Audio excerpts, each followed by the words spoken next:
Feliz sábado, igreja? Feliz sábado. Bom dia a todos. Bom dia. O tema da pregação de hoje é uma antevisão da missão de Miguel, uma libertação final. Vamos ver um pouco mais como será isso e como isso vai acontecer no tempo final.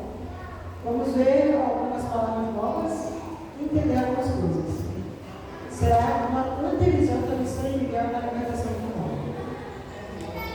Muitas das narrativas da Bíblia, elas têm um propósito muito além do tempo que aconteceu e foi escrita. Muitas narrativas são o esboço do que vai acontecer no tempo do fim. Muitas histórias são proféticas. Quando falamos da Bíblia, estamos falando de um livro profético, de um livro que não é um livro comum, é a própria palavra de Deus. Então, há muitas histórias, elas não são simplesmente histórias, são histórias com duplo acontecimento ou até mais. São histórias proféticas. Hoje vamos ver uma história que tem um cumprimento do tempo que foi escrita e terá um cumprimento do tempo final, do tempo do fim. Um grande exemplo é Daniel 3, são narrativas proféticas, histórias proféticas. E no Antigo Testamento você encontra muita escatologia esboçada. Sobre o que é isso? São eventos que vão acontecer no tempo do fim, que já ocorreram de uma forma protótipa no Antigo Testamento. Então, esses modelos do Antigo Testamento, muitas dessas histórias servem como eventos que vão acontecer no tempo do fim. E a história que nós vamos estudar hoje era uma antevisão, uma visão antecipada do que Miguel vai fazer no tempo do fim. É uma palavra um pouquinho complicadinha, essas metodologias mostraram, mas simplesmente resumindo uma coisa que aconteceu no passado que vai voltar a acontecer no presente. Como as histórias que temos ver hoje. Que aconteceu muitas vezes, né, de uma forma metódica no Antigo Testamento, e então, esse modelo do Antigo Testamento, muitas dessas histórias servem como eventos que vão acontecer no tempo do fim. Então, devemos prestar atenção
povo. E o Senhor os deu na mão dos midianitas por 7 anos. O povo, ele desobedeceu a palavra do Senhor, ele não foi fiel. E, como todos nós sabemos, na nossa vida só podemos ter um Senhor, não podemos ter 2 senhores. A partir do momento que você serve a um, o outro vai embora. E nesse caso, eles decidiram não servir ao Senhor. Então eles convidaram Deus para sair da sua vida. E ao decorrer do sermão, eles veem o que acontece quando a pessoa toma a decisão de não servir a Deus. O que isso gera de consequências? O verso 6 agora, o verso 1, vamos para o verso 6. Assim, Israel empobreceu muito pela presença dos midianitas. Então, os filhos de Israel clamaram ao Senhor. Vamos agora para o verso 11. Vamos por enquanto o verso 1 e o verso 6. Agora vamos para o verso 11. Então, o anjo do Senhor veio e se assentou debaixo do cavalo que está em Ofra, que pertencia a Joás, a Gislita. E Gideão, seu filho, estava malhando o trigo no lagar para salvá-lo dos midianitas. Agora, o anjo do Senhor veio e se assentou debaixo do cavalo que está em Ofra, que pertencia a Joás, a Gislita. E Gideão, o filho desse homem, estava malhando o trigo no lagar para salvar os midianitas. Por que estava malhando o trigo no lagar? Não era época de malhar uvas. Então por que estava lá? Ele estava escondido dos midianitas. Estava malhando o trigo no lagar, que era de uvas. Porque os midianitas, eles viam, eles matavam pessoas e roubavam os alimentos. Eles não destruíam casa nem nada. Eles só iam lá, pegavam o alimento e voltavam para o lugar deles. Então ele estava malhando o trigo no lagar para salvar os midianitas, né? Tentando manter o sustento da vida dele. Então o anjo do Senhor, verso 12, apareceu e lhe disse: o Senhor é contigo, homem valoroso. Aqui vemos uma coisa que acontece muito sempre que eles aparecem. E fala com os homens: o Senhor é contigo, homem valoroso. Deus, ele não aparece em qualquer um. Como podemos ver na Bíblia inteira, ele não aparece em qualquer pessoa. Ele aparece para pessoas que são certos. Como o exemplo de Daniel, ele falou que sabe muito bem, muito amado, e outros exemplos aqui. Verso 16: e o Senhor me disse: porquanto eu hei de ser contigo, tu ferirás aos midianitas como se fossem um só homem. Deus ele fala alguma coisa e vai ter uma promessa. Porquanto eu hei de ser contigo, tu ferirás aos midianitas como se fossem um só homem. Vamos agora para o verso 25. Vamos lá? E aconteceu, naquela mesma noite, que o Senhor lhe disse: toma o boi que pertence a teu pai e sobe.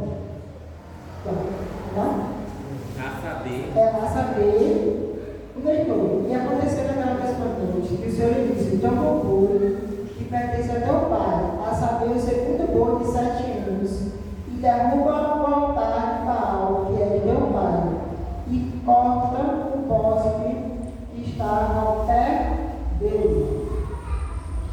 O verso 33 agora. E todos os midianitas e amalequitas, os filhos do Oriente, se ajuntaram e passaram e acampavam no vale de Jezreel. Então o Espírito do Senhor revestiu a Gideão, a qual tocou a buzina, e os abizitas se ajuntaram após ele. O contexto agora, indo para o capítulo 7. Gideão, ele já estava com o seu exército, mas teve algumas coisas que Deus pediu, e ele foi separando os homens para a guerra. De 10 mil, de 30 mil, quer dizer, perdão, ficaram somente 300 homens.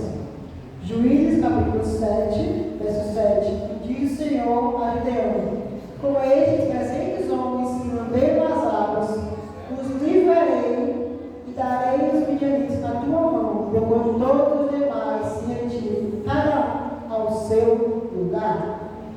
Tocando, pois, os 300 as buzinas, verso 22, o Senhor tornou a espada de um contra o outro, e isto em todo o arraial que fugiu para Zerá, até Bet-Sita, e até os limites de Abel-Meolá, acima de Tabate. Agora a gente para o capítulo 8 de Juízes, o verso 4.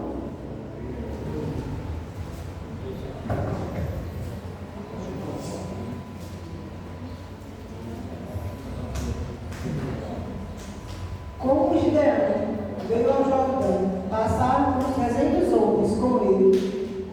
Estavam já cansados, mas ainda perseguindo. Vamos ver agora um contexto na época dos juízes e depois vamos voltar para os versos para comentar sobre eles. Nesse período entre os líderes, após Josué, até o estabelecimento da monarquia, então esse período dos juízes, foram 12 juízes, foi um período em que Israel ficou sem líder, como vimos agora. Josué havia falecido e também os anciões que lideravam o povo. Devemos ter uma preocupação, uma aplicação desse texto agora, dessa fala aqui, que possamos ter cuidado quando os líderes estão um pouco mais velhos. Aqui temos muitos líderes, todos são jovens. Devemos preparar os jovens para assumir a liderança da igreja, porque uma hora ou outra, os mais velhos, infelizmente, irão morrer. Então, devemos ter jovens preparados para assumir os cargos da igreja. Todos os cargos, desde ancião até o mais humilde cargo. Então, o povo de Deus ficou sem líderes humanos, entre aspas. E ficou um vácuo. Deus devia ser o líder deles. Né? Deviam olhar principalmente para Deus. Não temos um líder igual Moisés, Josué e os anciões. Mas temos Deus. Mas a Bíblia diz o quê? Cada um fazia como bem entendia e desejava. E até o estabelecimento da monarquia, Deus levantou 12 juízes. Nós vamos encontrar aqui o período dos 12 juízes. Cada um deles trabalhou e libertou Israel dos inimigos. O povo precisou ser liberto 12 vezes dos inimigos. Infelizmente ficaram sem líderes e acabaram se perdendo. Não devemos nos confiar na liderança de outros. Nosso líder deve ser Cristo. Não é pastor, não é ancião, diácono ou pregador. Nosso líder é Deus, porque essa pessoa pode errar, pode morrer. Se ela morrer, você vai se confiar em quem? Nossa confiança é em Deus, somente em Deus. Nós vamos encontrar aqui o período dos 12 juízes. Cada um deles trabalhou e libertou Israel dos inimigos dentro de um período. Os 12 juízes foram libertadores entre os líderes após Josué até o estabelecimento da monarquia. Vamos aqui guardar uma coisa para você entender no sermão. A palavra juiz deve ser compreendida como libertador ou salvador. Esses juízes eles foram chamados para libertar e salvar o povo de Israel da mão dos seus inimigos. Então, devemos ter em mente isso quando falar de juiz nesse contexto. Guarde uma coisa para você entender o sermão. Então, para entender o sermão, temos que entender o quê? Que a palavra juiz deve ser compreendida como libertador ou salvador. Isso é uma antevisão da missão de Miguel de libertar seu povo nos últimos dias e salvar. Você verá que o herói dessa história não é Gideão. O herói dessa história não são os seus 300. O herói da história é quem, irmãos? Jesus. Vamos agora voltar em alguns versos. Como eu falei, vamos lá. Vamos para Juízes 6, verso 6.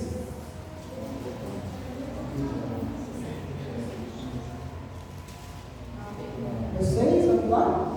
Assim, Israel aborreceu muito pela presença dos midianitas. Então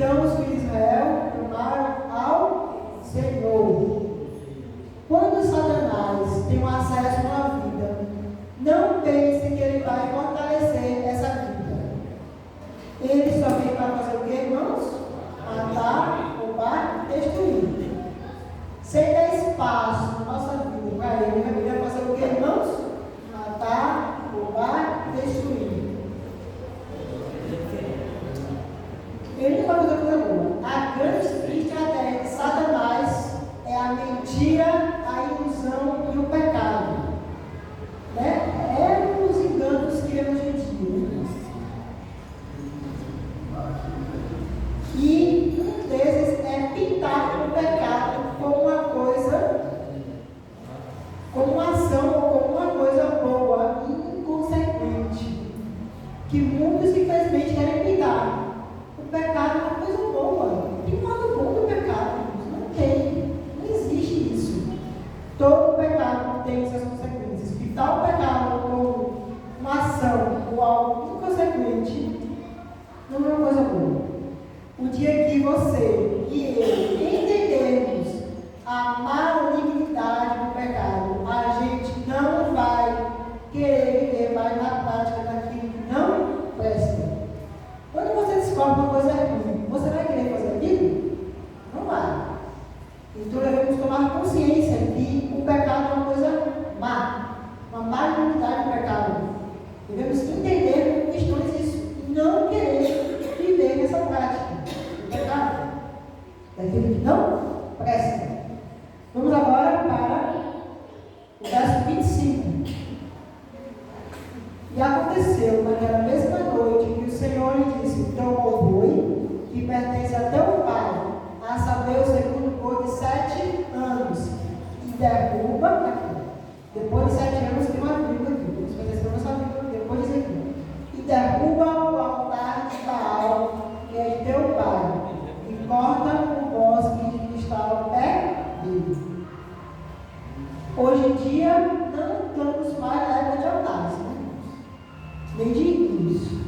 Estamos na época de tronos. Né? Quem governa a sua vida? É Deus ou o diabo? O seu tempo é usado para as coisas de Deus ou do diabo? Você perde mais tempo com as coisas do mundo ou de Deus? Tudo o que tira o tempo de Deus da sua vida, o espaço que faz você amar menos a Deus, mas essa coisa é pecado, é muito. Que possamos fazer o que Deus mandou ele fazer. E derruba o altar de Baal.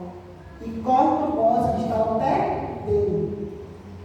Sem teoria, devemos cortar, mandar fora, queimar, fazer qualquer coisa, mas que não deixemos esse mundo tomar o lugar de Deus na nossa vida. Vamos para o 7 agora. Juízes 7, verso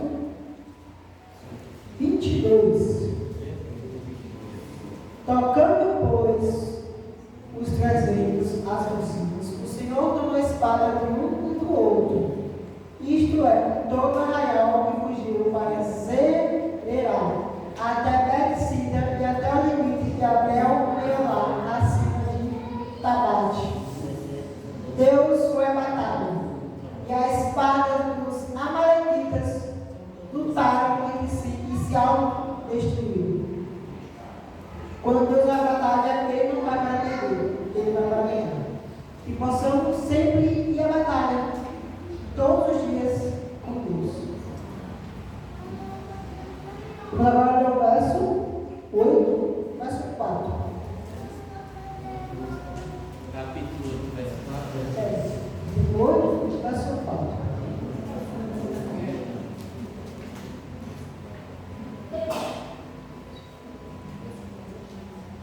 Com Gideão veio ao Jordão, passaram por 300 homens que com ele estavam, já cansados, mas ainda perseguindo.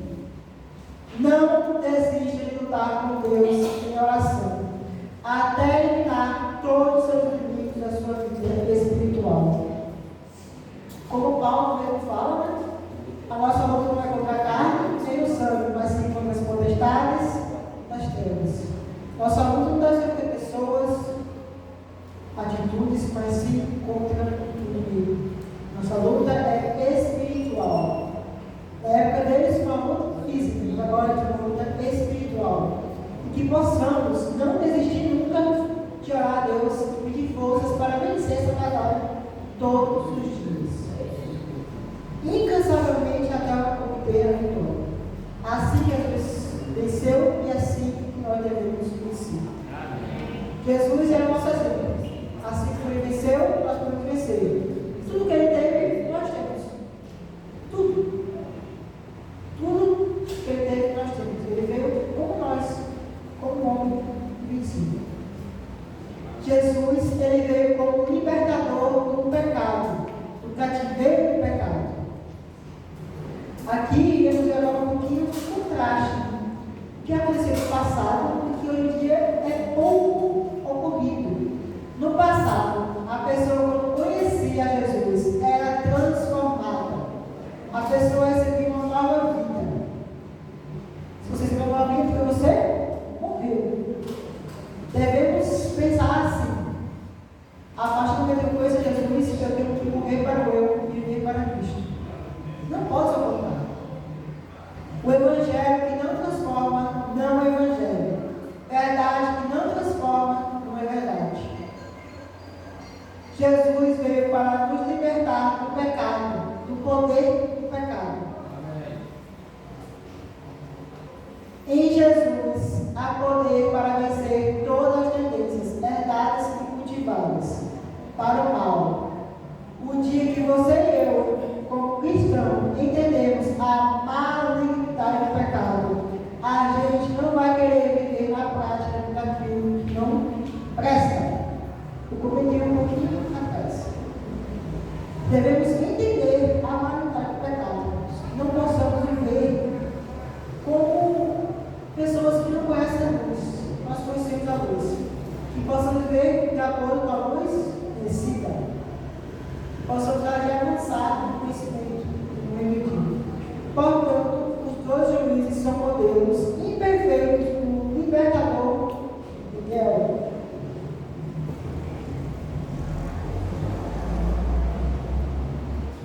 Vamos agora ler em Daniel, capítulo 12.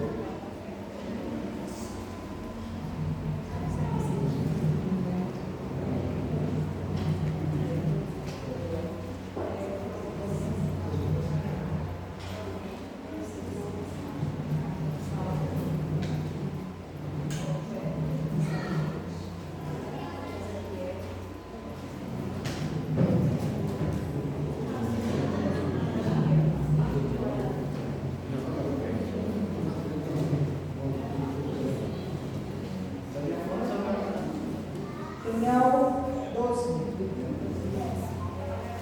verso 1. Vamos agora lembrar um pouquinho. A tradição é uma manutenção da missão de Miguel como um libertador. Vamos ver isso agora em Daniel, capítulo 12, verso 1. O contexto do verso 1 é literalmente a libertação do povo de Deus. No Daniel 12 fala das profecias. Fala das profecias. Não é um capítulo fácil, mas é um capítulo que nós vamos entender, estudarmos com vontade. E lá, no contexto, a partir do verso 40, se eu não me engano, está falando sobre a última grande batalha, né? A última perseguição que o Cristo vai ter. E ali vai ter um contexto, alguns cristãos infelizmente vão morrer, a perseguição vai se reacender, as coisas também. O poder que perseguir vai perseguir novamente. E vamos ver como Deus vai libertar o povo dele nesse período tão difícil, que a verdade será pisada, que iremos ver coisas jamais vistas, um tempo que nunca houve, porque assim como foi no dia de Noé, será na vida do Filho do Homem. Né? Vamos lá para Daniel capítulo 12, verso 1. Aqui, ó. Todos acharam? E naquele tempo, que tempo, irmãos? O tempo do fim. O que o povo de Deus vai ser perseguido, morto. E tiverem se juntado para matar todos os fiéis que tiveram nessa terra. Se levantará Miguel, o grande príncipe, que se levanta a favor dos filhos do teu povo. Esse é um dos versos preferidos meus, que mostra a libertação de Deus, o cuidado que Ele tem com seus filhos. Nesse tempo tão difícil, jamais visto, se levantará Miguel em favor dos filhos do teu povo, e haverá um tempo de angústia qual nunca houve, desde que houve nação até aquele tempo. Mas naquele tempo livrar-se-á o teu povo, todo aquele que for achado escrito no livro da vida. Como importante é a gente entender esse verso e ter esse verso no coração, porque nesse momento muitos vão se escandalizar, alguns vão deixar a fé, alguns vão sair da igreja, muitos vão entrar e muitos vão sair, porque haverá um peneiramento. A perseguição será a peneira de Deus. A igreja será purificada. O Senhor vai levar de mim o meu coração sem comer. Que possamos estar preparados para esse dia. Porque não será um tempo fácil. Você se prepara para esse dia? Para esse tempo? Você, que às vezes, incluindo o corpo também, às vezes comentamos alguma coisinha simples. Imagina um tempo de angústia como um outro. O conhecimento de Jacó, comentava o Gaspar da Bíblia. Um tempo de muito sofrimento para o povo de Deus. Que muitos vão pensar, será que todo esse tempo que eu vivi aqui foi em vão? Será que Deus me abandonou? Será que eu estava na igreja certa? A verdade é essa mesmo? Será que Deus ele existe? Mas que possamos estar firmes e lembrando sempre desse verso. Naquele tempo se levantará Miguel, o grande príncipe, se levanta a favor dos filhos do teu povo, e haverá um tempo de angústia qual nunca houve desde toda nação, até aquele tempo. Mas naquele tempo, livrar-se-á o teu povo, todo aquele que for achado escrito no livro da vida. Foi à meia-noite que Deus preferiu livrar o seu povo, estando os ímpios a fazer zombarias em redor deles. Esse é o contexto de como será o livramento. À meia-noite, quando as experiências estiverem quase morrendo, quando praticamente não há esperanças, formas humanas de livramento não existiam mais, a morte será praticamente certa. Se levantará Miguel, o grande príncipe famoso dele, e todo aquele que for escrito da vida será livrado. Estando sempre a fazer zombarias em redor deles, subitamente apareceu o sol, resplandecendo em sua força, e a lua ficou imóvel. Os ímpios olham essa cena com espanto, enquanto os santos viam com solene alegria os indícios do seu livramento. Sinais e maravilhas seguiam-se em rápida sucessão. Tudo parecia desviar do seu curso natural. Os rios deixavam de correr. Nuvens negras e pesadas subiam e batiam umas nas outras. Havia, porém, um lugar claro, de uma glória fixa, da onde vem a voz de Deus. Semelhante a muitas águas, abalam os céus e a terra, os abalos da potestade dos céus. Houve um grande terremoto, as sepulturas se abriram, e os que haviam morrido na fé da mensagem do terceiro anjo, guardando o sábado, saíram de seu leito de pó, glorificados para ouvir o conselho de paz que Deus deveria fazer com os que tinham guardado a sua lei. Citação do livro Meus Escritos, página 285, parágrafo 1. Vamos ler novamente? Foi à meia-noite que Deus preferiu livrar o seu povo, estando os Subitamente apareceu o sol, resplandecendo em sua força, e a lua ficou imóvel. Os ímpios olham para essa cena com espanto, enquanto os santos viam com solene alegria os sinais de seu livramento. Sinais e maravilhas seguiam-se em rápida sucessão. Tudo parecia desviar do seu curso natural. Os rios deixavam de correr, os negros e pesados subiam e batiam umas nas outras. Havia, porém, um lugar criado, de uma glória fixa, de onde vinha a voz de Deus.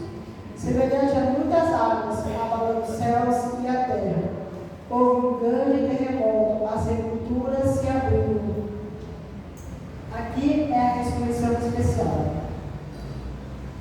E os que haviam morrido na fé começaram o terceiro anjo, guardando o sábado, saíram do seu leito de pó, glorificados para ouvir o conselho de paz que Deus deveria fazer, os que tinham guardado a sua lei.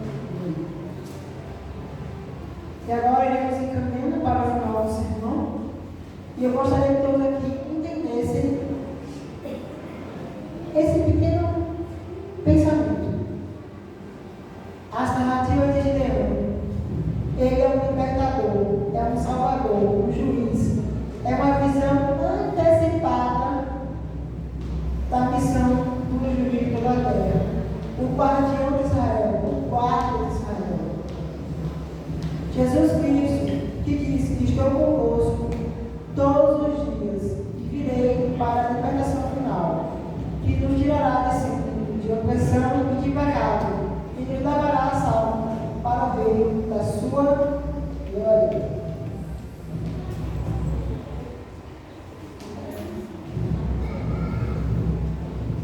Devemos ter simplesmente essa televisão da missão de Miguel, da história de Gideão, que foi um protótipo, que só mostrou pequena coisa no céu.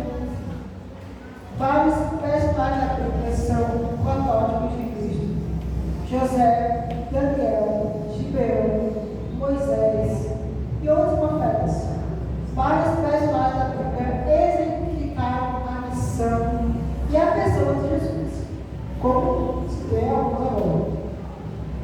E quando você fala em libertação, quando você fala em salvação, juízo e julgamento, você tem a pessoa de Gideão, o homem imperfeito, que havia usado para a honra e glória de Deus. Quem era a história, irmãos? Jesus. Não é Gideão, fora da história de Jesus Cristo, aquele que intervirá na história para nos